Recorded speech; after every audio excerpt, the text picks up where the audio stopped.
You are listening to the Information Security and OSINT Podcast, episode 38, originally released on December 17th, 2020. As always, I'm your host, Josh Amishav.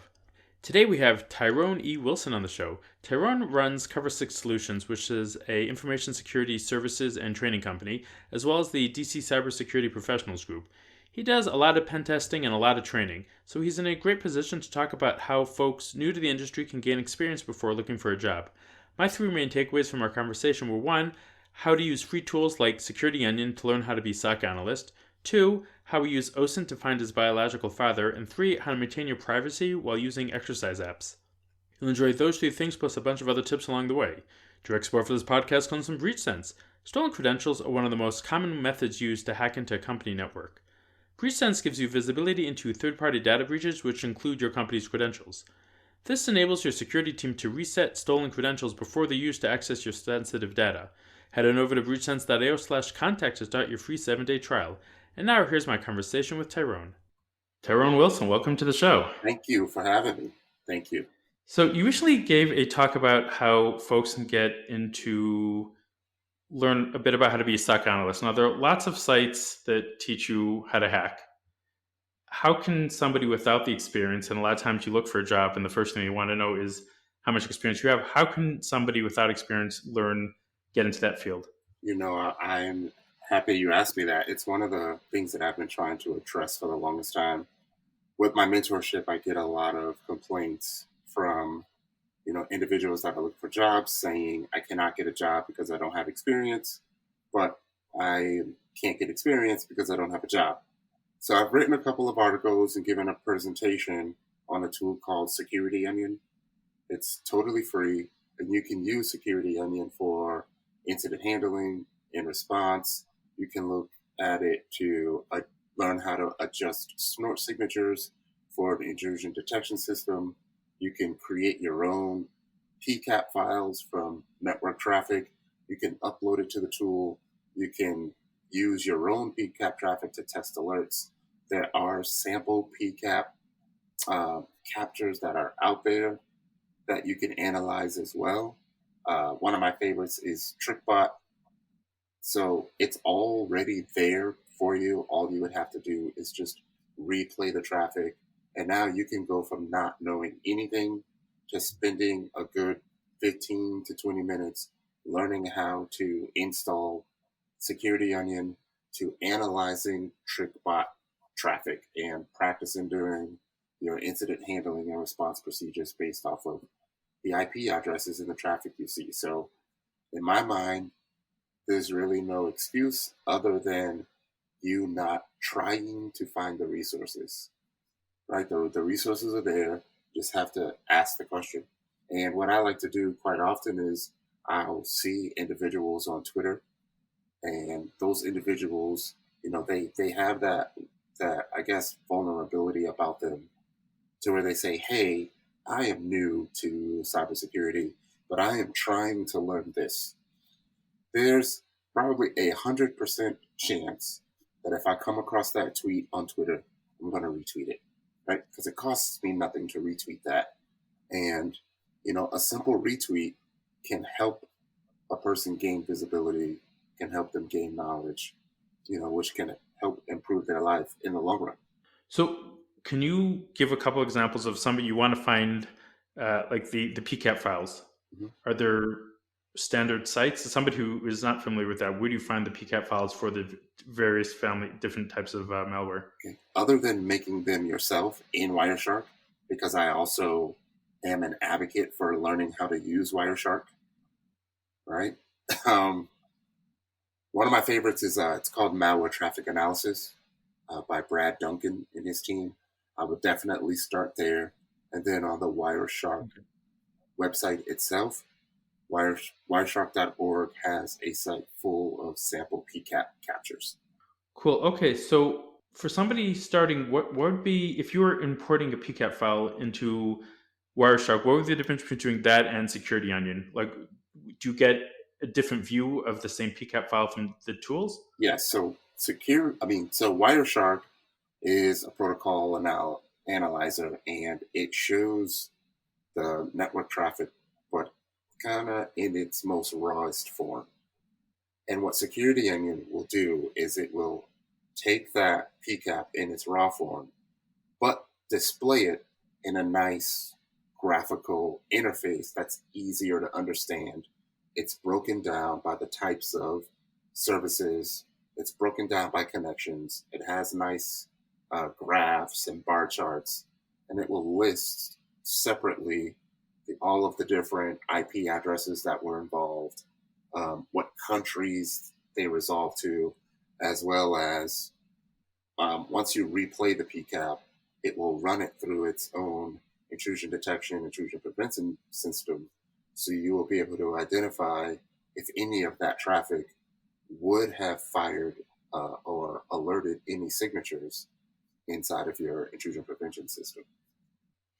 Then I can't believe it's free, actually. Yeah, it sounds pretty amazing. So, what's the difference? And I don't know if this is a silly question or not, between, let's say, something like Security Onion and a Splunk or a Zeke. Like, all right, so we'll break it down. Zeke is a tool that allows you to break down your packet captures like even more. So if you run Zeke on a PCAP, Zeke will dissect that PCAP file and then break it down into a bunch of little separate files. So you'll have maybe like if it's HTTP traffic, it'll have an HTTP log, a connection log, maybe a DNS log. And basically what it does, it just separates that traffic by, I guess, service type. So you can look at it at a more granular level. Splunk is a lot different. How can I explain Splunk? So Splunk is a tool that will take data, most likely machine data, and will try to filter out all of the parameters that it can in that machine data and then spit it out all at once. And it may not look good, but what Splunk will do is it will separate all of the different things that it's seeing in that traffic, and then it's up to you to create dashboards, regex, what have you, to filter out and display that traffic in a form that you will want to see the most. You know what I mean? So if I import, sounds like it gives you like the 10,000-foot view. Yeah. So if I import a PCAP file, Splunk will say, "Hey, in this PCAP file, there's about 120 entries that you can use to sort. Which one of these 120 would you like to see at the top?" So it's kind of like that. Okay. To pivot a bit to OSINT, you've recently given a number of talks on using passive OSINT, and you mentioned it sounds like an incredible story that you found your own family members through OSINT, and you've been helping others do that as well. Can you talk a bit about some of the tools and the methodologies you use that people can use to find relatives? Sure thing. So my last name is a very common name, and I had an idea that I had other siblings out there, but I had no idea what their names were. I only knew my biological father's name. So what I did was I took variations of his name and then did some searches in Facebook, and it came to the realization that I found an individual that went to Savannah State, but this individual also had siblings. So I reached out to him and I said, I don't mean to bother you, but my name is Tyrone Wilson. I'm looking for so-and-so. Do you know him? And his response was, yeah, I know him. And, I sent a little bit more information. And he is like, hey, I think we may be brothers because that's my dad. Wow. And, 40-something years of emotion, just came, over me all at once. It's just something that I always dreamed about as a kid. And then it finally happened. And believe it or not, on the Cover 6 YouTube channel, there is a playlist called Wilson United. And what I did was I have a habit of making myself vulnerable if it will help other people. So I live streamed the whole journey of me going from Virginia to Savannah to meet the siblings. And then lo and behold, the very next day, we ended up finding the biological father. So all of us ended up finding him at the same time. So it was 40 years of emotions in, 28 hours. So that's insane. and I recorded it all live. That's an incredible story. Uh-huh. You mentioned you had like a talk about using passive OSINT, and what some of the examples you gave were like exercise apps. Mm-hmm. Do you have suggestions for athletes? What should people be doing? What kind of changes should they be putting in these apps in order to help protect their privacy? Well, I don't think you need to use your real name in them, for one. I don't think you need to use a real image of yourself. That would be the second thing. There is a site called This Person Does Not Exist that you can use to create a profile image. It's very cool. It only shows once. It's a computer AI generated image that looks like a real person, but it's not a real person. So you can use that along with a password manager to keep track of all of your passwords for all of these different accounts. Another thing that you can do is when you start your run, you don't have to start your run or your walk from your front door, right? You can go up the street a little bit, around the corner, around the block, and then start your run, because typically at the end of your run, it shows your start, your finish, and your time. Then there's a little map overlay. So if I pretend to be your friend, I can look at this map overlay and have a good idea of when you're gonna, or where you live. And then if I notice a pattern, like every Tuesday and Thursday, you go for a 3-mile run at 6 a.m, guess where I'm going to be next Thursday? Waiting at your front door for you to come home. Yeah. Some of the apps, I think like Strava has an option to block out the first X amount of, I think if it's like 100 meters, I'm not sure what it is in feet. Yeah, but the tools are starting to do that now. They're starting to make them more private so that the map isn't public.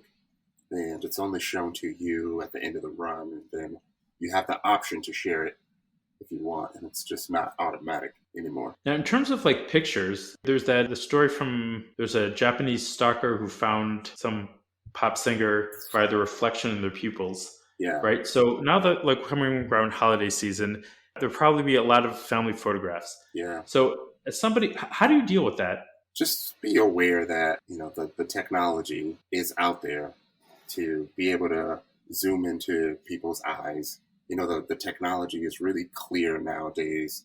The new iPhones, the cameras, if you have the proper lighting, you can see everything.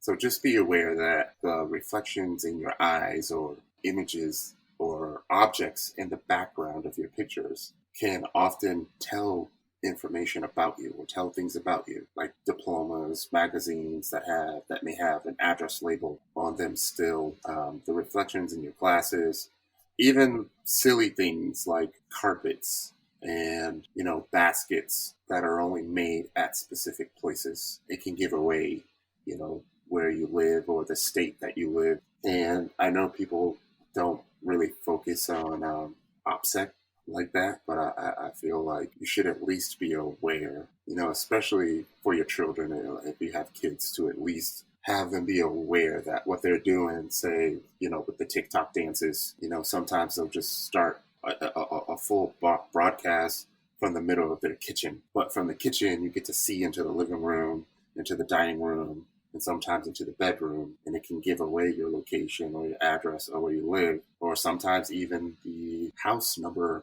on a neighbor's house, and it ends up telling the world where you live. So it seems like it'd be a lot easier if you're the one taking the picture. Mm-hmm. It's a lot easier to deal with when you've got family members taking the picture, mm-hmm. and you don't know where they're going to post them. Mm-hmm. You've got much less control. And then I guess the question is, how paranoid should you be to allow those pictures or don't allow those pictures? That's a good question. I was paranoid for the longest time. And it's really stressful and it gives you anxiety. And I don't want people to not live their life because they think someone may be stalking them because they're taking pictures to send to their family. I just want you to be aware that it could happen. Like you don't have to, like that shouldn't be your focus, but at least be aware. Okay, so as like somebody running their own business, how do you draw the line then between what you're making public and what you're keeping private in order to keep like OSINT to a minimum? That is another great question. Um, as a 20-year security professional, like I really didn't even talk to my family about what I did for work. And then I made this leap into entrepreneurship, which is totally different because you want people to know who you are. So it was very difficult for me to learn how to put myself out there, but still try to be private. So there are some personal things about myself that a lot of people don't know. But you have to identify what you're comfortable with, letting the world know about you. And sometimes you just have to open yourself up so you don't think about it too much. So, for instance, I opened up my Instagram profile, which was a huge step for me after 20 something years of being private. And it's just such a stress relief to know that I was able to let it go and make that account public. Basically saying, okay, like here I am, I'm letting you see a little more of me, my personal side, my goofy side, my wild side. No, I'm not perfect. Yes, I do drink, right? Sometimes. And it's just to let the world know that I'm human. People have issues. I get down on myself sometimes. And it's not hunky dory 110% of the time every day. And I feel that's good. It's really helped me out, I know. So since you said that it was a big relief, but then do you have to like think twice about each photo that you take now that you're putting on Instagram? I do. I still haven't forgotten that part, especially when it comes to the photos. But what I would do is maybe I would wait a week before I post, or maybe wait 2 weeks before I post them. So when I do post them, I'm not in that location. Do you know what I mean? Or if I travel, Okay. I don't post the picture until I come back from travel. Got it. How did you get started in InfoSec? I joined the military right out of high school, and I've been doing it my entire adult life. Wow. My entire Okay. adult life. Doing for a long time. Yeah, I would say I got lucky, but it was just an off chance that my reserve unit was a part of some really great missions, and one of those missions was a rotation to Iraq to do network defense and network security. But prior to going to Iraq, we had about 3 to 4 months of pre-deployment training where we learned about all of the different tools and procedures and incident handling and vulnerability assessments. And I just loved it and I absorbed it all. And I simply just parlayed those skills into my first civilian job. I guess you can call it a civilian job. But because I had a clearance, I was able to work in some really great agencies. And I always treated myself and my profession as a business. So I always carried myself in a way that I hoped would be respectable. And people could see that I had a passion for information security. And I just wanted to ensure that I carry that along everywhere I go and just keep my nose clean. So what brought you to start to go out on your own? Honestly, I wanted to have the flexibility to help as many people as I can. And I felt like if I'm working for someone, then I'm going to need someone else's permission to make moves and to hire people and to vouch for people. But I feel like if I had my own platform, then I would be able to meet more people than I can. I probably wouldn't have any restrictions on what I can say, what I can't say, what I can present, where I can't present, because that happens a lot in the government. And I just wanted to be an influencer in the community and hold on to the cards and favors that I have built up through the relationships that I created and just play those cards when the time was right. Does that make sense? Okay. Yes. Does that make So sense? so based on that experience, what advice do you have for somebody who wants to do something similar, launch a security company? All right. I would definitely ask for advice from people who have already done it. Um, but I'm 50-50 on that. I feel like I would want you to learn what that experience is like and the do's and don'ts, but I don't want you to waste your time. So I would say have a plan, create a business plan, write a list of the people that you can build relationships with, understand who you are and what your skill sets are, because that's where most of your initial business is going to come from. And have a focus on one to three things that you would like to be known for in the industry. And then focus on that and just keep pushing. There's going to be times where you're going to get down and you're going to feel like it's not enough and it's not going to happen. But just keep pushing. I listened to a motivational speaker and he related it to being pregnant and having a baby. And you know that it's there inside of you, right? Growing. This concept, this thing of entrepreneurship and success. And you can feel it, right? But you still have to nurture it constantly so it'll grow and grow and grow until eventually it outgrows you.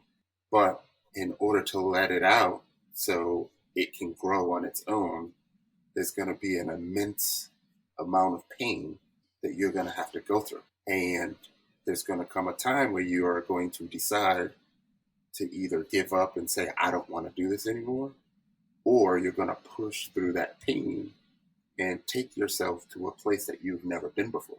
And that getting out of your comfort zone and getting into your growth zone is where the success happens. Subconsciously, once you get out of your comfort zone, your brain is gonna constantly subconsciously try to sabotage that so you can be comfortable again. Your brain wants you to be comfortable, but you just have to push through that. Be focused on what your vision was, and don't let anyone talk you out of your vision. Just keep going, right? Like eating an elephant. Just keep going. That's a great analogy. Yeah. You mentioned like making a name in the industry. How does one do that? And without the conferences now, how do you do that? These are great questions. And almost everyone deals with imposter syndrome. But I tell people all the time, eventually, we can't cuss, right? We can't curse. So eventually, I'm not. Yeah. So eventually, you are going to realize who the F you are, right? Eventually, you're going to realize that. And it's going to be glorious when you do. And it's a really hard thing to explain because it's not easy. And I recently tweeted about this, asking people that are looking for success. I said, for everyone that wants to be successful, will you recognize when it happens? And will you be able to handle it? Because some people can't handle. Some people, one, don't recognize that they are successful now. And then two, a lot of people can't handle it. Like they become bad people.